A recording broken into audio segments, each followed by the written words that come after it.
doing well. In this section of my video, we will be going through the concept of relation between electric field intensity and potential gradient. Now, as we have already gone through the concept of electric field intensity, as this is a topic of class 12th, chapter number 2 NCERT. We know the basic behind electric field intensity, that it is a vector quantity and actually a magnitude of field which is created by a point charge. Now what is potential gradient? Potential gradient is a concept which is helpful in studying by using the concept of potential. We had already gone through the concept of potential as well as potential difference. So using the same concept and the concept of field intensity, we will try to correlate field intensity and potential. Now let us consider a point charge plus q which is placed at a certain point. Let us suppose this represents the direction of electric field intensity due to this positive point charge. Consider 2 points, point A and point B.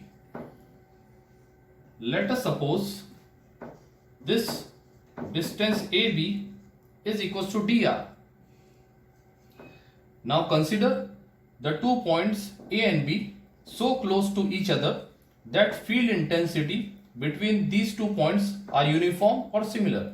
I am again repeating, I am considering 2 points, point A and point B, in the field of this point charge, and this point A and point B are so close to each other that the field intensity at both the points is uniform. Therefore, if we need to move a point charge from point A to point B, a small amount of work is to be done. By definition of potential difference, you can say, I am again repeating, this is very important concept. By definition,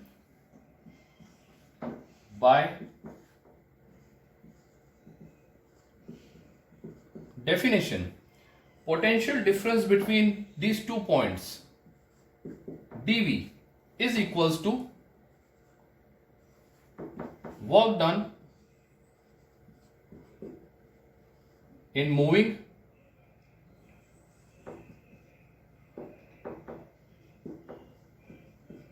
a test charge,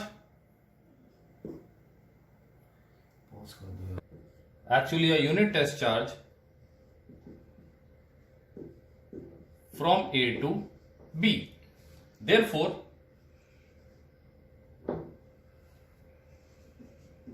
dV is equals to F dot dr. F dot dr. Now splitting this, F dr cos theta, opening the scalar product as A dot B is A B cos theta. Now let us examine theta here. The theta in this case will be 180 degree because you are moving a test charge from A to B and the direction of field is B to A. So the direction of field is B to A and you are moving the charge from A to B. Hence you can observe that theta in this case is 180 degree, since theta is equals to 180 degree. dV equals to F dr cos 180. Value of cos 180 is minus 1.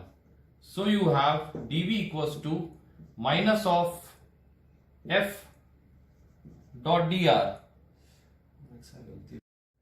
Since we know that F equals to Q naught into E, as the value of Q naught will be unity because we are using a unit test charge.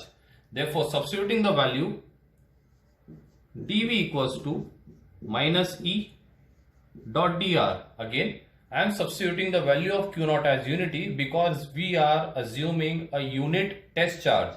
So the magnitude of Q naught will be unity.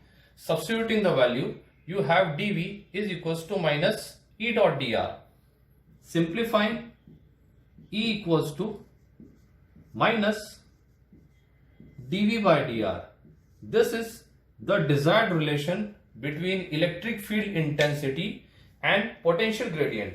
Here you should note that this value dV by dr is actually known as potential gradient. There is a negative sign in the expression which explains or which determines that the work done is in the direction opposite to that of the field. As we have just noticed that the direction of field is in this direction, that is from B to A, while the direction of motion of charge is from A to B. Hence the motion of work done is opposite to the direction of applied field. So it is due to this reason we have a negative sign here. Again, E represents electric field intensity and dV by dr represents potential gradients. Hence you can say that electric field intensity can also be expressed as a rate of change of potential at a certain point. That is, if you are given a value of potential in the form of equation, you need to differentiate that equation. D by dr represents the rate of change of that particular value. Another important thing which is to be noted, that electric potential V is actually a scalar quantity, while this dV by dr, that is the potential gradient, represents a vector quantity. Hence, this is the small relation between electric field intensity and potential gradient. I hope you have understood this topic well. Thank you.